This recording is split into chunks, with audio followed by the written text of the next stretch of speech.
Welcome to Cage Minds. I'm Micah Frankel, and we're talking about the sweet science today with Brian Labala Mendoza. Always good to see you, sir. How you doing? I'm doing good, man. Thank you guys for having me on again. It's good to see you. It's been a minute. Right, it's been a minute.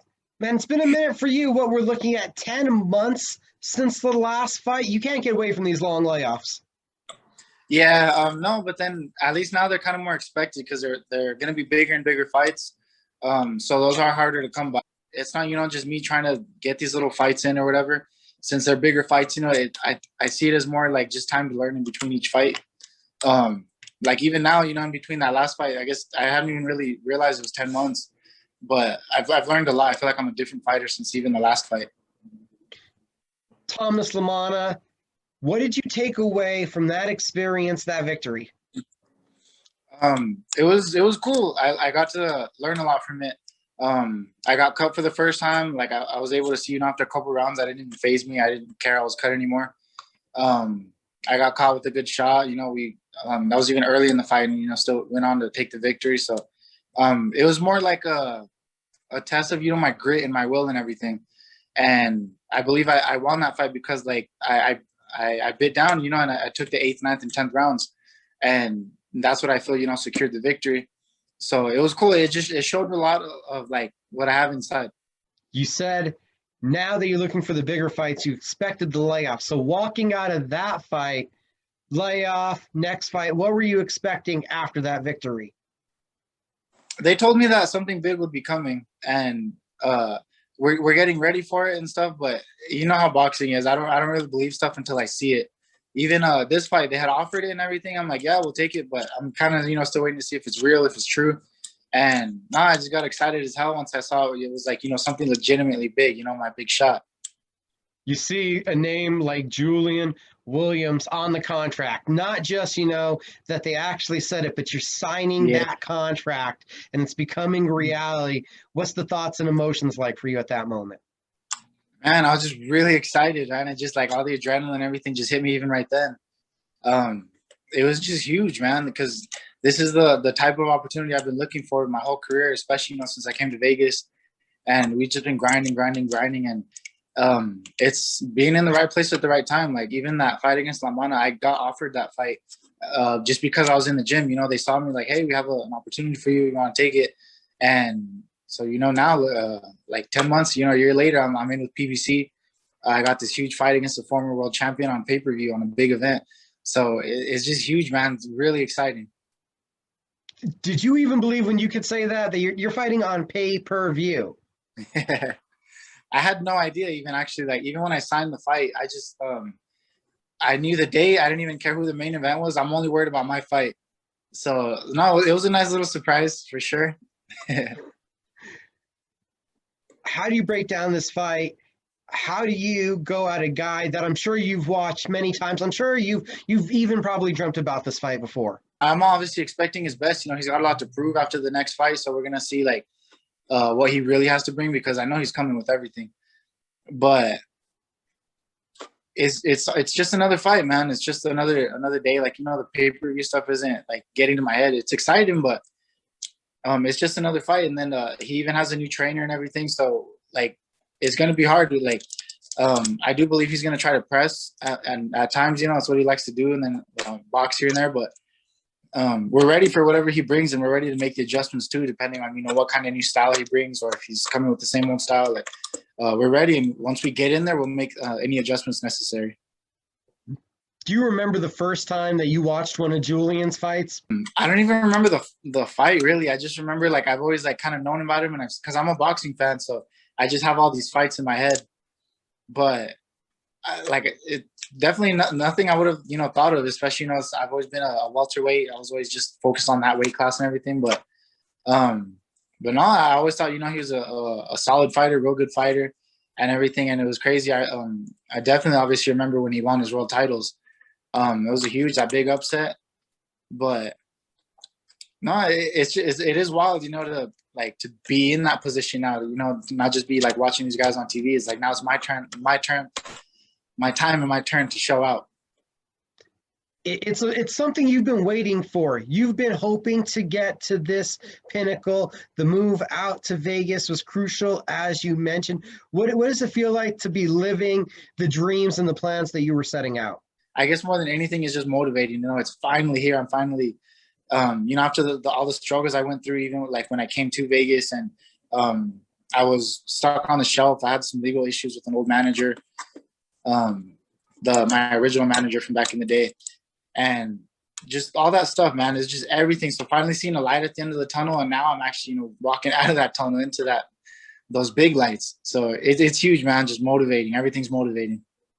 Really, this camp is the same old. It's a pay-per-view fight against a former world champion. Just the fact it's a former world champion, and this is Mm-hmm. the same camp, really?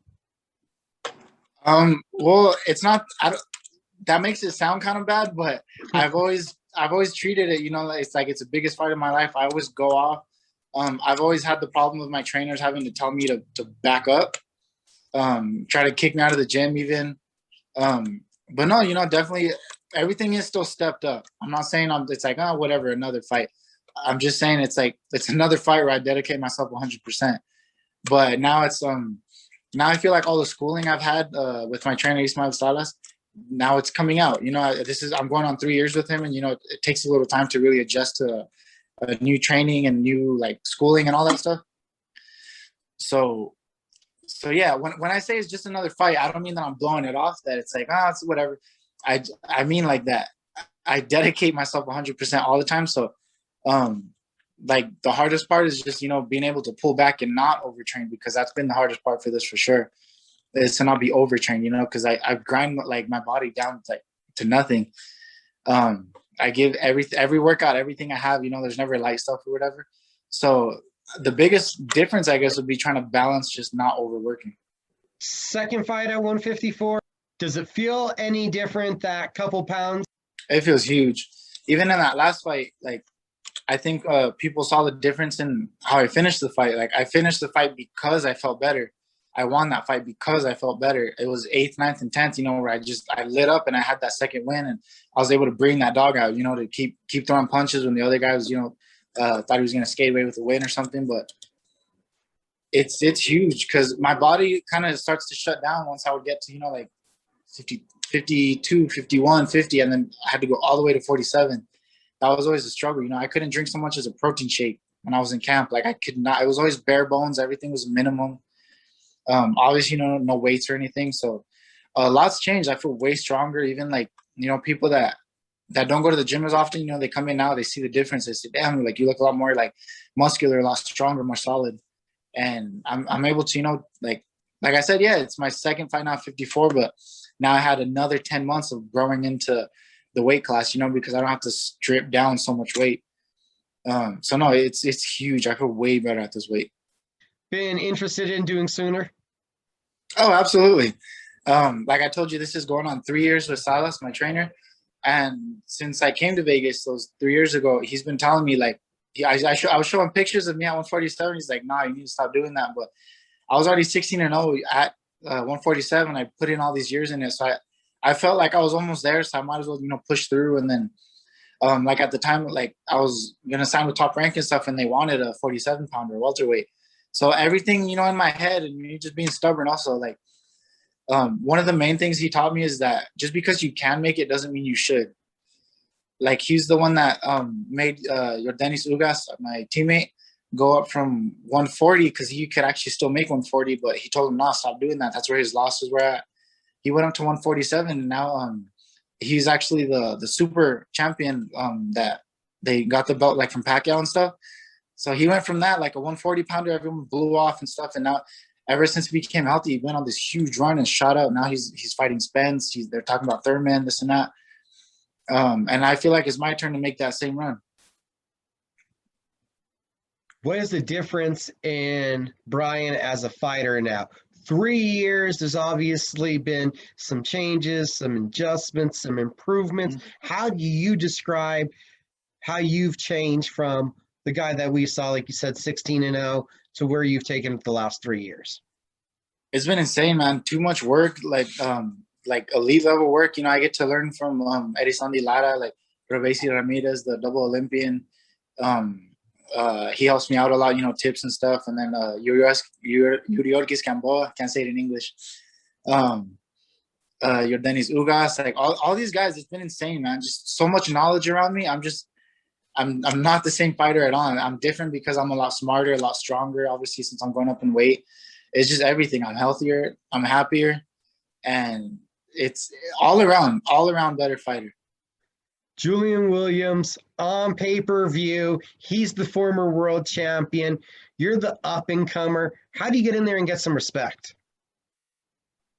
By doing just that, showing, establishing, my ring generalship, establishing my dominance in the ring, and showing that I'm not here to just get to this point. I've always been big on, like, I'm never the type of dude that'll say, oh, I made it because I fought on pay-per-view and I did. It's that McGregor energy. We're not here to take part. We're here to take over. I'm not one of those dudes that's happy with I got to this point because I have goals. I have bigger goals. I want those world titles. I want those big paydays. I want everything. I want the pinnacle of the sport, the real pinnacle. And so you're not going to see me, go in there and be happy that I made it to that point. I'm coming for a win, and that's exactly what you're going to see in the way I fight, the way I carry myself, and everything. What do you think are some keys to success for this fight? In this fight, like I said, it's going to be, I think, a lot of adjustments that we're going to have to make in the ring, but nothing just pressing him. He got stopped in his last fight, and I know he's going to come hungry to prove himself in this fight, that he's, that he still got it and this and that he wants to stay at the weight, because actually this fight's at 157, not 154, something he requested. So, like he's like on his comeback, he wants to be a little healthier because has a harder time making the weight. And I know, like, as confident you can be, like, you have that in the back of your mind. You got stopped your last fight. So a big key to victory is going to be pressing him and seeing what he's still got, and then, making adjustments on the fly, what we have to do. I'm grinding hard, lots of sparring, lots of different sparring partners, solid people too. I'm not just, just beating up random people in the gym. Like, I'm sparring, like, even some amateurs, national level fighters that to work on, like, boxing and stuff like that. And then other knockout artists, even, we're sparring them in the gym. Like, I've gotten everything, I've been able to see all the different styles. If he wants to try to press me, we can bang. And if he wants to try to outbox, I can get him too. Like, since we know we're going to have to make adjustments, we're ready for several things. Like, if he's going to try this, we can go for this. If he tries that, we can go for that. There's just, we're being ready for whatever he brings, because he's a very crafty and smart boxer as well. As you head into the first time on pay-per-view, the first fight against a former world champion, take me back real quick and give us a story the first time you put the boxing gloves on. Oh man, that was it was in Rio Rancho, actually. My friends were, because my dad was always a big boxing fan. Like, I never really cared for it though. I was just, we'd go to the fight parties and stuff. I wasn't that into it. But when I was about like 15, I started seeing, a lot better fights. I think it was like Mayweather, Gaddy, even some of the Klitschko fights. I like those heavyweight knockouts. And it's just, little things that started really, like, getting my interest. And I was just begging, but they finally let me. And I had some friends that actually turned out to be training with his name's Adam Archuleta. That's Frankie Archuleta's brother that fought Tapia. And that was down in Rio Rancho where I live. And man, it was just insane. Like, I was nervous, to finally try something like that. And then, but no, I still remember the smell of the leather and everything. When you walk into a gym, and it wasn't even, like a big gym. It was like his garage, but he had all these bags set up, tons of gloves, the little headgears and stuff. Even that smell of leather, as soon as you walked in, I was like, this feels right. Like, the whole vibe, the environment. That's my first memory, just the smell of the leather and everything. And then obviously, I love the workout and everything, but man, it's just that. It's literally from the moment I walked in, I was hooked. There's no looking back. What does it mean to you to be at this point, to see the fruits of your labor paying off, getting you where you want to be? It's everything, man. This means everything. This is all the hard work. My parents have always supported me through my career. They've always let me, chase my dreams and stuff, and fully, let me go for it. They don't even like that I box, but they support me, and they're with it. So that's always been huge to me. They actually moved to Vegas with me. So, it helped a lot, not being on my own out here, like, or through everything. So a lot of it's for them too, man. But it's just being able to chase your dreams like that. Like, people don't really get to live a life like this. and just everything, man. Like this is a life I've always dreamt of. Like everything that I'm so close to the success, like actually achieving my dream, that I said I can taste it.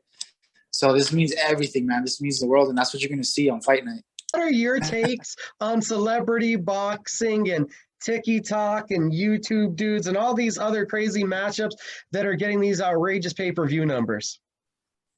I mean, there's both sides, man. Like the Paul versus Mayweather thing, like that one I kind of understand more, because you know you're not gonna turn down those kinds of millions. But I mean, these other dudes like Aaron Carter and Lamar Odom, that's out of hand. I don't know what that was. There's no way they made a lot of money there. That like stuff like that, like that's when I'm like, what are you guys doing? Like, just stop it. If it's millions, like I can't blame you, you know, like because a big part of boxing is like can you sell tickets? You know, can you bring in crowds in that? And these YouTubers and like these social media influencers are bringing in the viewership, so you know, like they're gonna get paid. And I can't really, you know, blame them for that, man. If I could go make some YouTube videos real quick, like, and they talk shit to me for making YouTube videos, but I'm making millions, I'd still do it. So there's that, you know, there's both sides. Like I respect the hustle, you know, like they earn their viewers on that side, but I do think it's getting out of hand. I like there's people that there's no way they're even making that much money. It's just, you know, like kind of to say they did it like a little cash grab and stuff like that. That's when it's like, come on, like try to show a little respect. I think we probably missed a market when Brian was going down to 147 for like 8-second TikTok videos where we could have just went through your abs as you had no body. Yeah. Yeah. Oh. Yeah. But even those, man, I've been working a lot. They're still going to be popping out, even at 57. Not as sharp as like even at 54, but they're still going to be popping out, man. We've been growing into the weight class. We might still be able to pop out a video or two. See, that's what I'm thinking. I'm thinking, honestly, for attention, I feel like more fighters need to be doing just a little bit of what Ryan Garcia does, at least the pad work, the extra workout videos, just that way to start to hit the social media a little harder. Yeah, like that's one thing, like, you know, people talk a lot of shit about him, but he's a social media influencer too. Like he's good at it. And he's also, I think it's just like his family or something that, you know, like they would like get shout outs or whatever from other big pages and stuff, and just constantly on it, like making the content. Because that's one thing that is hard for me. Like I'm cool on social media and stuff, but social media for me is like just part of the job. And it's like, you know, something I would like to train and stuff, but I don't like constantly making content. That's a skill on its own. So that's something I'm even trying to work on. And after this fight, I think there's going to be a lot more to post and a lot more to do and make content with. But yeah, I mean, that's a skill for sure, man. A skill on its own, being able to pump out that kind of content. Was that a conversation you had to have with yourself? All right, I know my skills are on par, but I got to do a little more to grab some eyes. Yeah, absolutely. Because like, look at these, you know, the YouTube guys, like they're making their money like now in boxing off of their social media influence, you know, like the viewership that they can pull in. So like, yeah, even on our side, you know, there's some fighters that I think it's more hype than skill, but you know, they're up there, they're in those big fights and they're getting paid well, you know, and because they can do that. So if you can build some hype around it too, it is a big part of it. So yeah, it's something I'm working on for sure.